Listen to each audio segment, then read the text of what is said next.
Hi guys, आज के time में इंडिया में 3 घंटा बिना पानी के भी रह सकते हैं, बिना खाने के भी रह सकते हैं। 20 मिनट बिना इंटरनेट के रहना बहुत मुश्किल है। कभी आपने सोचा था कि इंटरनेट कैसे चलता है और इसका मालिक कौन है और इंटरनेट का पैसा जाता कहाँ पर है? आप मोबाइल फ़ोन या कंप्यूटर यूज करते हैं, उसमें स्पीड कभी कम आती है, कभी ज़्यादा आती है और किस तरह से आती है? यह चलता है ऑप्टिकल फाइबर केबल से। आप बोलोगे मैं तो मोबाइल फ़ोन यूज करता हूँ, तो उसमें कौन सी केबल लगी हुई है? देखें, जिस भी टावर से आपका इंटरनेट आता है उस टावर से लेकर पूरी केबल बिछाया हुआ है जहाँ से आपका नेटवर्क आता है। और नेटवर्क आता है TR1 कंपनी से, और TR1 कंपनी ने पूरी दुनिया में समुद्र के अंदर केबल बिछा के रखी है। देखें, इंटरनेट बिल्कुल फ्री होता है। इन्होंने 8 लाख किलोमीटर से भी ज़्यादा लंबाई वाले ऑप्टिकल फाइबर केबल को समुद्र के अंदर बिछा कर रखा है, जिनमें कम नुकसान, कम लागत आती है। इस कंपनी ने कई टीम बना कर रखी है। ये 24 घंटे ध्यान रखते हैं और इसका मेंटेनेंस का खर्चा आता है। जैसे केबल समुद्र के अंदर टूट गई या गड़ गई या कहीं से ब्रेक हो गई, उसका मेंटेनेंस का खर्चा आता है।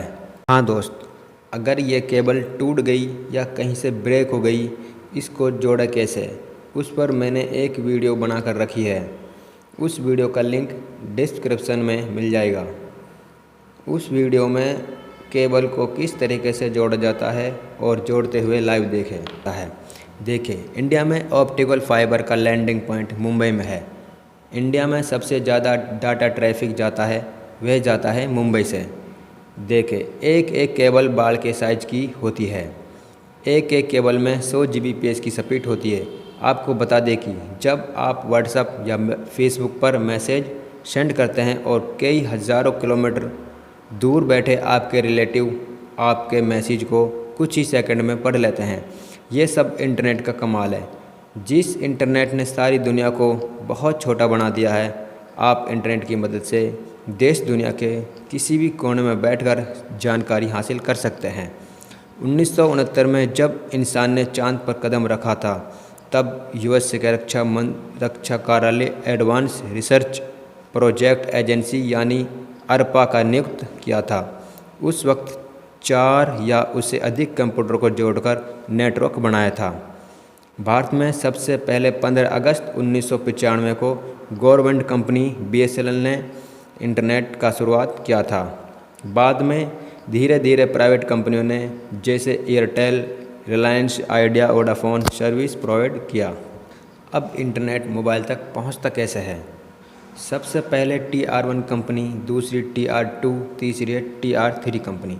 TR1 कंपनी ने पूरे वर्ल्ड के सभी देशों के 20 समुद्र के अंदर ऑप्टिकल फाइबर, और उसका दूसरा नाम है सबमरीन केबल भी कहते हैं, उसने ये केबल समुद्र के अंदर बिछा कर रखी है। अब सारे केबल के एक दूसरे से कनेक्ट हो कर दी गई कंट्री टू कंट्री।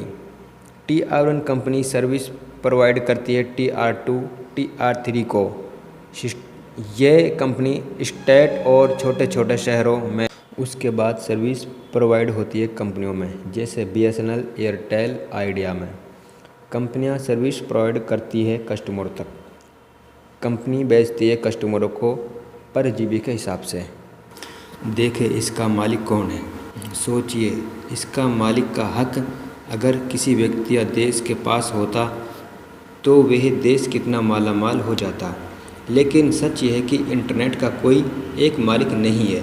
इंटरनेट की उत्पत्ति और उसमें रोजाना होने वाले इन्वेस्टमेंट के लिए सरकारों से लेकर निजी क्षेत्र, इंजीनियर, सिविल सोसाइटी के लोगों के अलावा और भी कई क्षेत्रों का सहयोग है।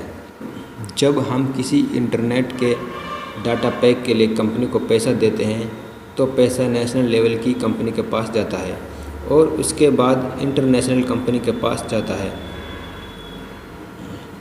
लेकिन इंटरनेशनल कंपनी किसी को पैसे नहीं देती। तो अब आप जान गए होंगे कि इंटरनेट का मालिक कौन है। इंटरनेट का मालिक कोई व्यक्ति विशेष नहीं है। इंटरनेट का मालिक कोई व्यक्ति नहीं है, कई कंपनियां हैं जो कि हम तक इंटरनेट पहुंचा